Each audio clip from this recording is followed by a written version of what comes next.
What is a product that, if people found out how it was made, they'd stop buying it? Not really a product, but if people knew how much, and often people cut corners in construction, I think housing prices would go way down. I don't think I was ever on a job where a problem came up and people were like, okay, let's start over and do this right. Or, especially in bigger construction companies, how much time the employees waste to run the clock. Edit. Guys, trust me when I say I have put my sweat and blood into the industry. My hands are calloused. I'm still working clap, and it wasn't my intention to call out people that do this stuff as lazy or whatever else. Most people doing these jobs are extremely underpaid, and on top of being underpaid, they're putting their bodies and health on the line every single day. I almost lost a finger twice. I've almost had a whole granite slab fall on me for $11/HR. I probably would died. And many more situations I won't get into.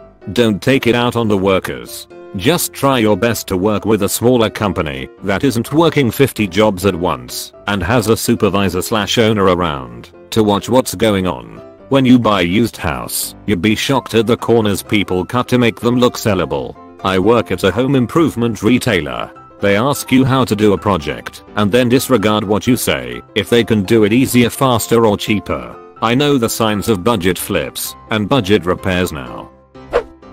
Nothing. People know what goes into hot dogs and chicken nuggets. They still eat them. They've seen what the sweet shops look like, and they still buy stuff from there. One of my favorite videos. Chef tries to gross out kids showing how one is made. They all want to eat it at the end. He's just disgusted with everything. Yao too. Fresh juices are not so fresh apparently. A friend whose family owns mango orchard told me these companies buy the leftover stock that doesn't sell directly and leave the rest to strong artificial flavoring for uniform taste. Fresh squeezed is marketing. You can deliver orange juice year round in 3 ways. 1. Buy fresh oranges and squeeze them yourself. 2. Squeeze the oranges, remove most of the water and freeze the concentrate. This is sold as frozen concentrate. 3. Squeeze the oranges, then separate all the components of the juice mechanically and chemically. Store the various components in huge tanks, sometimes for years. Then mix it with flavors and preservatives, bottle it, and sell it before it separates again. This is sold as fresh squeezed because it's never been frozen. Unless you physically see method 1, method 2 is far fresher. Anyone who enjoys sausage and respects the law should never find out how either are made. No one really knows how the game is played, the art of the trade, how the sausage gets made. Silk. Bonus story. Had a friend who worked briefly in bridal and was fitting a woman who was boasting how vegan and eco-friendly her wedding was going to be. No one was allowed to wear leather, etc. All while wearing her dress with huge amounts of silk on it. Eater.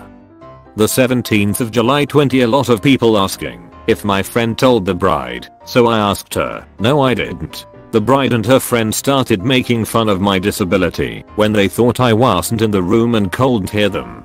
I would have also lost my job if I had lost the sale. Extracting raw silk starts by cultivating the silkworms on mulberry leaves. Once the worms start pupating in their cocoons, these are dissolved in boiling water. Wiki. Whoa. I did not know this. For some reason, this is what's got me most surprised in this thread.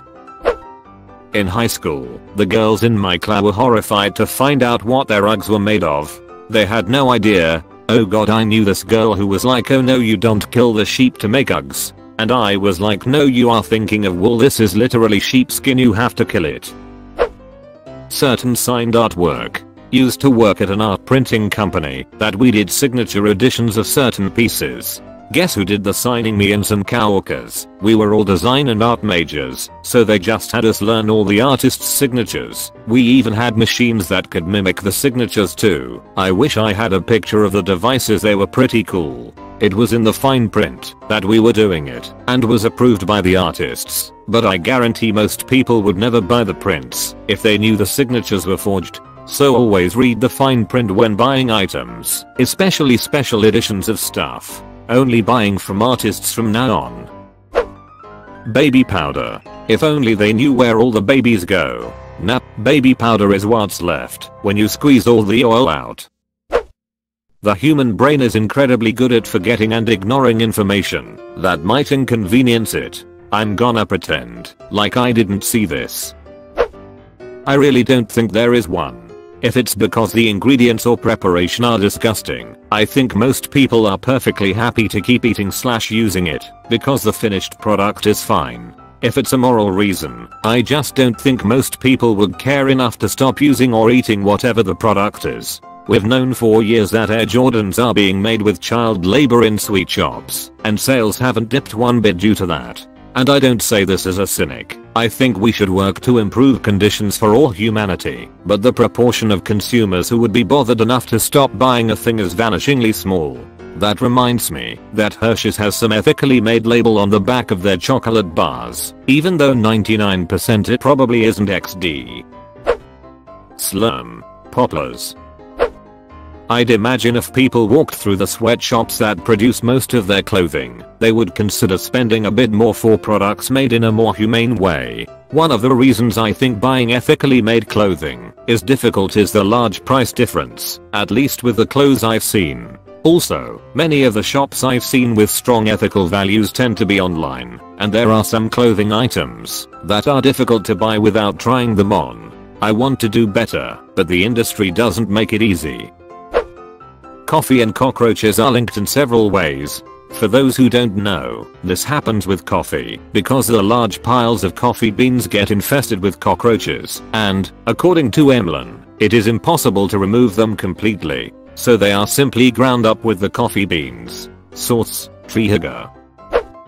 After I found out the story behind the palm plantations for production of palm oil, I made it my personal mission to completely throw it out of my life, and that shit is in almost everything you eat, and in so many cosmetic products, and in shampoo, and in cleaning detergent. One really wonders why the duck they put that in there to begin with.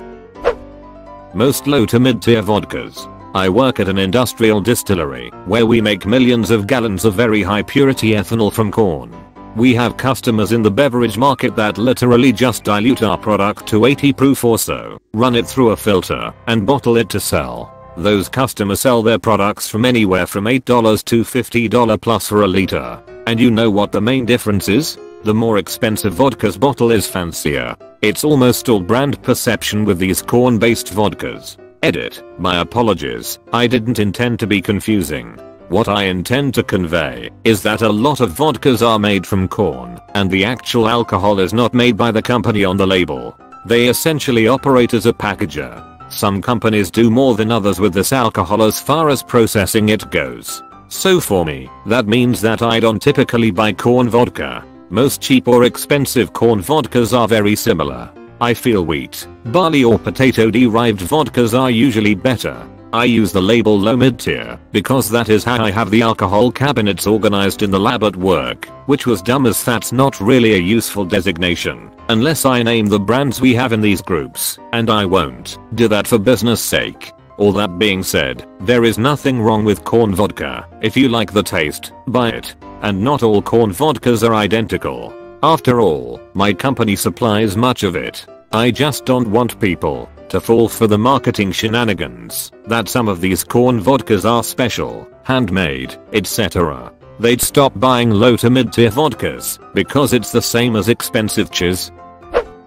I want to say sneakers by brands like Nike, who exploit, underpay, and abuse their workers, but sadly most people already know how they are made and still buy them. Brands like Nike are the poster child for unethical fashion companies, but they are only a fraction of the story. The real issue is that, if you choose a different brand over Nike, there's a good chance that they're just as bad or even worse. Just in the category of sports shoes, Brooks, Columbia, Spalding, Skechers, and Under Armour are all often ranked far worse than Nike. It's not a matter of avoiding the bad brands. We are at the point where we need to actively look for the good ones.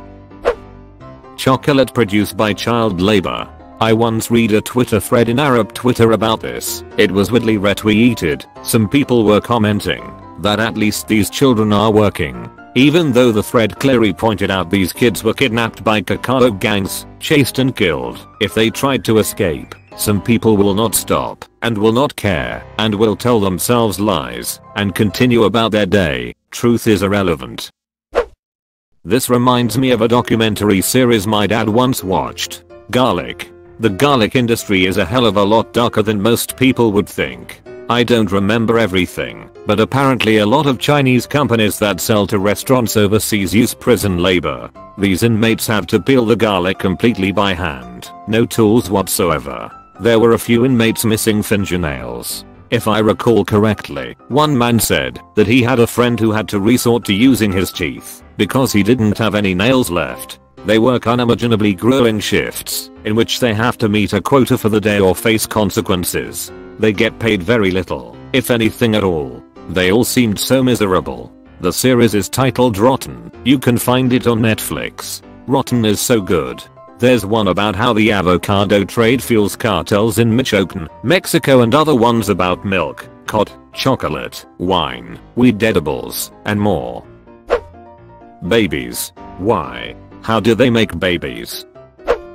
Not exactly a product, but certain legal services. A lot of times lawyers are just filling in blanks from a template when drafting documents, and many problems can be resolved with a 2-minute online search, if you know where to look. If the public had the knowledge of and access to the resources available to lawyers, there's an awful lot people could figure out for themselves. Of course, that's not to say it's a good idea to DIY a legal matter if you don't know exactly what you're doing.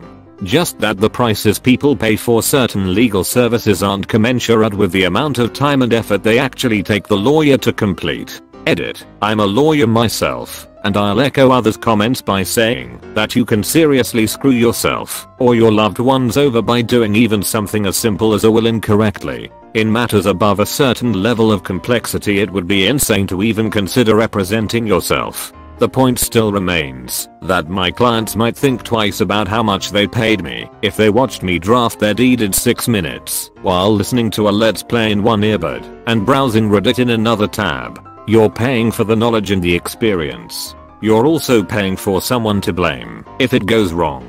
If you file your own documents and there's a typo, you have to go through the process of redoing them, and you can be on the hook for any issues. A small misprint in a document can cost millions. Also, there's the ease. When I filed small claims issues, I spent all day waiting in court to get another document, to wait all day in another court. When I hired a lawyer for a similar matter, he walked up behind the judge and handed it to him. The judge signed it without hardly looking at it and handed it back. It cost me $150, but I didn't have to miss 2 days of work. Buy might be a stretch, but porn. When abuse happens there, not only is it pretty abominable, but the end user also watches a good bit of it with their own eyes. Even worse, the end user is turned on by it. That's literally the end goal.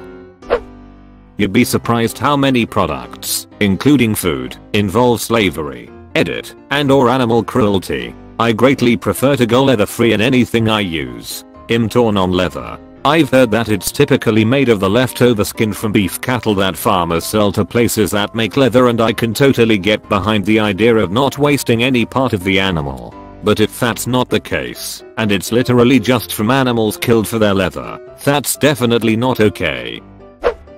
Veal. Yup, there is a reason why you don't see too many male calves on a dairy farm. Fast fashion. Even a conservative estimate puts that industry as the 5th biggest polluter globally. Just stop it. Fashion is honestly one of the worst industries out there, up there with electronics and industrial farming. But unlike those other two, we don't really need it at the scale it's at right now. Pollution is just the tip of the iceberg, the part we can see and are personally impacted by. What we don't see is the child labor used to make it, subtly injected unhealthy body standards in the advertising, the animal abuse for fur when synthetic fur is no different and actually cheaper, and just how much the consumer is influenced to overconsume. I mean, who in their right mind would really give a duck about the difference between fall fashion and winter fashion if the advertising didn't tell us we needed to buy it to make people like us? Everybody knows how horrible clothing sweet shops are, and the vast majority of people still buy the clothes. Everybody knows how horrible animals are treated on farms, and the vast majority of people still buy meat. Everybody knows that gold and gems are mined by child laborers and the vast majority of people still buy jewelry. Everybody knows that computers and phones are manufactured by abused workers in China and the vast majority of people still buy them. There are very few people who are going to give up their lifestyles for something that unimportant to them. Well, there's this, and also the fact that, because very few people are going to give up their lifestyles is also why other people don't either. If I can find a good / equal alternative to something that has less of an impact on the environment / animal treatment / whatever, I'll take it. But if I can't, then I won't change, under the premise that no one else will stop just because I did. So why should I stop if it's only hurting me? As others have said, I unfortunately think it takes more than just the knowledge to make people change long-standing habits. But here are some things people don't usually like to think about. 1. Cows need to get pregnant before they'll produce milk, and milk production only lasts about 10 months after that in dairy cows. So dairy cows are forcibly impregnated about once a year by farmers / breeders using special devices in order to ensure continuous milk production. The cows live around 4 to 6 years before being sent to slaughter and have around 2 to 4 calves. If raised as pets, cows live 18 to 22 years. 2. Different kinds of chickens are preferred for meat versus egg production. So when raising chickens for eggs, it's not cost effective to raise the male chicks. They're all killed as young as possible to minimize waste. Maceration is common, smashing them instantly because it's fastest and thus most humane. I eat eggs and sometimes dairy, despite lactose intolerance. Not judging anyone. But I do wish we had more stringent regulations around treatment of the animals we depend on. Edit. These things are generally true of the large-scale industrial farms that are optimizing for cost and supply the bulk of our dairy / eggs. Smaller operations can do considerably better, but it often takes some research and a little extra effort to find them. I can't remember what documentary it was, but I'll never forget the undercover footage of them throwing the male chicks into plastic bags to suffocate. It's so sad. RVs. They aren't insulated fully. Nothing is sealed correctly. All the electronics that are fancy and new are outdated and inefficient. The manufacturers use the cheapest materials possible and all RVs are built in 8 hours. A vacation home on wheels. In 8 hours? Nothing is sealed correctly. I spent every summer until I was 17 camping up north in an RV and thinking back on all the bugs that got inside despite having doors or windows closed when the AC was running. I don't think I could ever do it again. People always point at Apple for exploiting Chinese labor, but don't realize that pretty much every company does the same thing and most of them use the exact same factory as Apple. It's called Foxconn, not Apple. They make everything. Deleted. Dandelions. They exist to break up hard soil so that other plants can grow. They are also good for removing concrete or asphalt. But if you want to remove large rocks, you'll need something a little bigger. Manitoba maple tree roots have been known to grow in the crevices of rocks, breaking up even granite. Plants like these are the demolition crews of the natural world. Almost anything, to be fair. Nike, Apple, I could go on for days. The people making them have terrible conditions. Apples just grow on trees. What is so gross about that? Animal crackers. What they do to shrink and crisp those poor animals is truly disturbing. Wait till you hear how goldfish crackers are made. I've worked in 2 different meat departments in 2 separate grocery stores. The meat in the case that has had work done, marinated or like put into kebabs, are usually the old meat we didn't sell that is about to go bad. That marinade is hiding how cheesy the meat looks. I really don't have a problem with this. As long as you're not selling spoiled meat, this is a good way to reduce food waste. Meat will naturally oxidize, losing that bright red color folks like, but this has a pretty minimal impact on taste.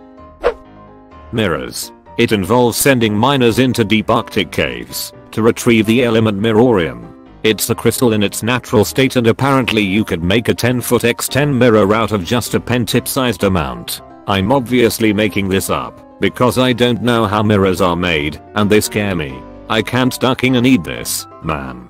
Thanks a lot. I guess back to looking at my reflection on the side of my toaster. Gelatine. Pretty much all meat and poultry. There's a reason people take their kids to the strawberry fields to pick their own food and not the slaughterhouses.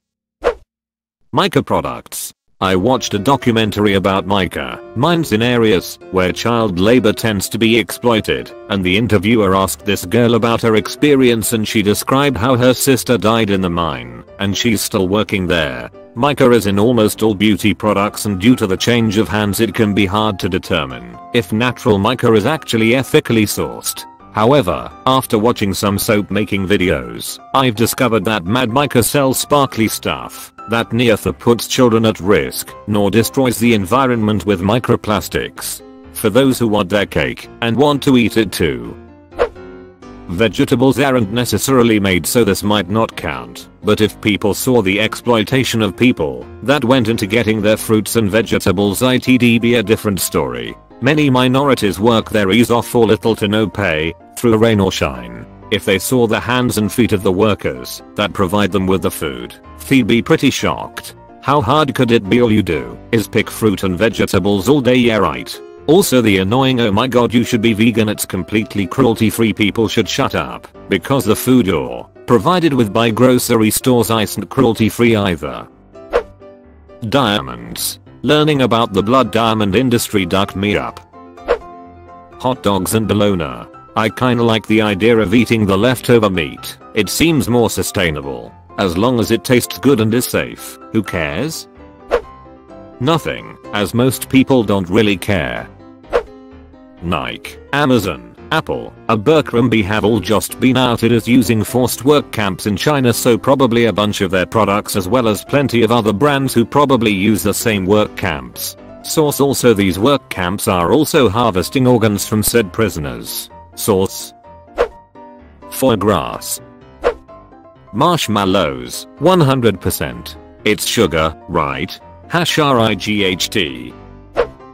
A lot of perfumes are made out of musk glands that come from deer. They are killed in order to get it, and it's not pleasant. Also some vanilla flavoring uses a liquid that comes out from the base of a beaver's tail. It's not a pleasant experience for them either. Those products are extraordinarily expensive. Both castoreum and ambergris, you could call it whale vomit, are used in high-end perfumes. Trust me, that bottle of Axe that's been in your bathroom contains no natural ingredients. Musk deer are what musk comes from. If you've ever heard a scent described as musky, it's thanks to them. Almost no musk deer are used for producing musky scents any longer. Frankly, artificial versions are just as good. They seem to most often be killed for traditional medicines use.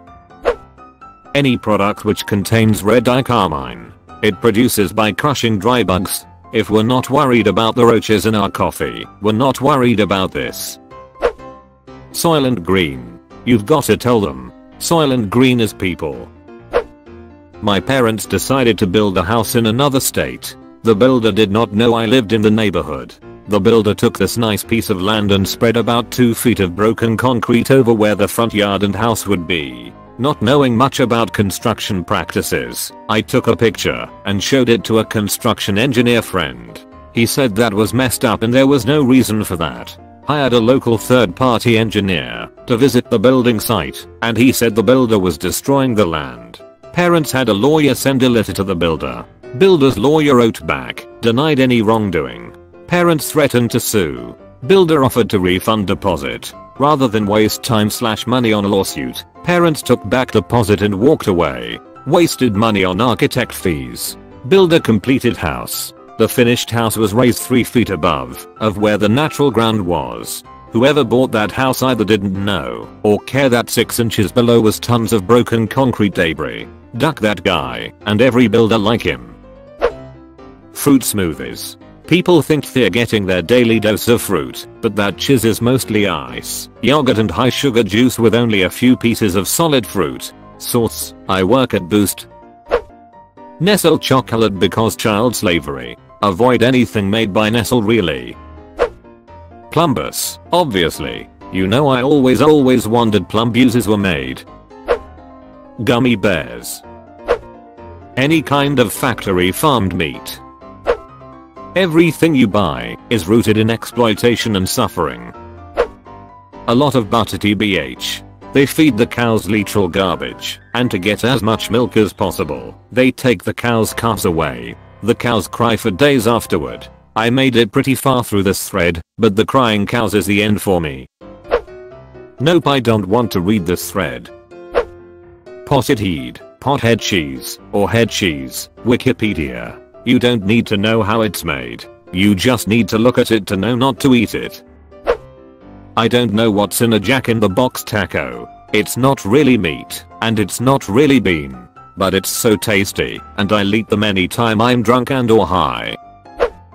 Monster energy drinks. I have been to their bottling warehouse. I was in college with some guys, who became chemists for them, while I was working on my doctorate. Some defect in one of the machines caused a bunch of cans to leak. The wood pallets underneath disintegrated like wet paper. Further, the maintenance crew was on a cleaning rotation.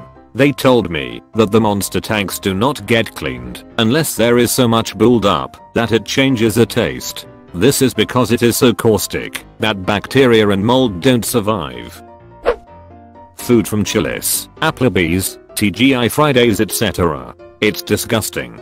They are frozen meals that they just heat up. When I was a poor child in a rural area, we would occasionally drive to the city and par an Applebee's. It was my dream to go to this wonderful place. I begged my parents for weeks if we could every time I saw that giant glowing apple. I fantasized about the apple juice, the apple pies, the apple tarts, the applesauce, and all the apple glory. My parents didn't understand why I wanted to go, but when I was 6, they finally relented, and we went to Applebee's for my birthday. You may not know this, but at least in 1997, there was not a single apple item on the Applebee's menu.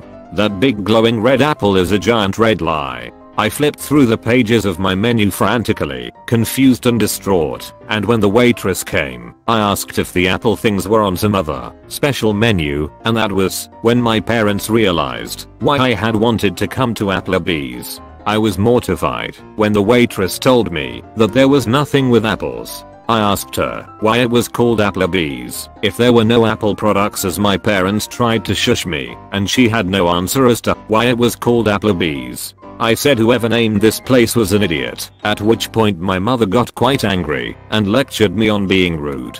I sulked and refused to order, but my dad ordered us both medium rare steaks and got me to draw on the little coloring sheet after some coaxing. When our steaks got there, they were clearly well done, and I was raised to be a proper heathen, but I suffered through it. The night turned out okay despite the poorly cooked food as me and my dad colored with crayons. Over a decade later he killed himself, unrelated to Applebee's, but I go back there every year still, to have dinner with him on the day he died. They serve me an overcooked steak every time, even though I end up at a different Applebee's every year. They never leave me even a tinge of pink. And there is always ice in my martini. I don't know what's wrong with Applebee's, that they don't know how to cook, or why they serve no apple products, or why they can't make a proper alcoholic beverage, but I love them. They are like your stupid friend who is always disappointing you, but you still want to hang out. Edit. And since I'm already off topic, here's some photos of my dad and his rat tail. He was pretty a cool dude. Cocaine. Foie gras. It is cruel and batch is insane to be eating a goose liver with cirrhosis. Nothing. I would say iPhones or Nikes, but everyone knows, and we still buy them. Not a product, but a service. I'm a hairstylist that's worked at Great Clips. They want us to do haircuts in under 16 minutes. If you're closer to 12, you become one of the elite. If you get a bad haircut from GC, yes, sometimes the stylist just isn't skilled. Most times, it's because we're rushed and bitched at for taking longer than 16 minutes. Porn. For a lot of people, the porn industry can be a dark place. Politics. Ah yes, could I have a bottle of politics please? Probably any meat coming from a factory farm. Literally everything from McDonald's. I work there, believe me. No one will ever convince me that the eggs are real. You would think milk. Mink lashes. Diamonds, or shall I say blood diamond. Very few for ethical reasons. We all know our phones are made with minerals mined by slaves to fund child soldiers, but the new one has a slightly bigger screen. Meat. Bruh, we all know how we get it, we just don't care enough to stop being omnivorous. I stopped eating beef because I've seen too many cute cows on the internet. Same with babies. This entire thread is basically proving no ethical consumption under capitalism. Menopausal people, if your doctor tries to prescribe you Premarin, ask for an alternative. The hormones in this drug are extracted from pregnant mare urine. It's in the name. Don't have to look too hard. These horses are tied in a straight stall, hooked up to collection devices without adequate room to move all the way down. Once the foals are born, they are rebred as soon as possible to continue the collection cycle. What happens to the foals? Some get sold/adopted to loving homes. The rest get shipped off to become Ike meatballs. They're just a byproduct, all in the name of getting rid of your hot flashes. Not a crazy Peter vegan. I just own a 21-year-old cast off from this industry who has had a lot of issues to work through as a result of his early life experiences. Close bracket. Fast fashion. Diamonds, as well as pretty much all electronics. It's all run by a company called De Beers, and it's a monopoly for all the rare minerals that are necessary for all electronics. Its mines are in Africa, and it is operated off of slave labor. If anyone tries to run, or if they get caught trying to take any diamond/minerals, they get a limb chopped off. They often have family members held captive, so they don't run, cause if they do, their family member is killed. If they get caught doing bad things enough, they eventually lose all limbs and can't work, so they're left on their own to die. Diamonds are not nearly as rare as people think. They are just all marketed by the same company. They forcefully buy out any competitors, so they maintain a monopoly, so they are way overpriced. Is this what blood diamonds refer to? Jello is a meat product masquerading as dessert. You would think all meat products. I think most people understand how awful those factories are, and yet I always thought the trillions of males chicks that get discarded for the egg/chicken industries would be enough to swear people off eggs. Oh my, you watched until the end? That's fucking awesome, dude. Thanks for watching.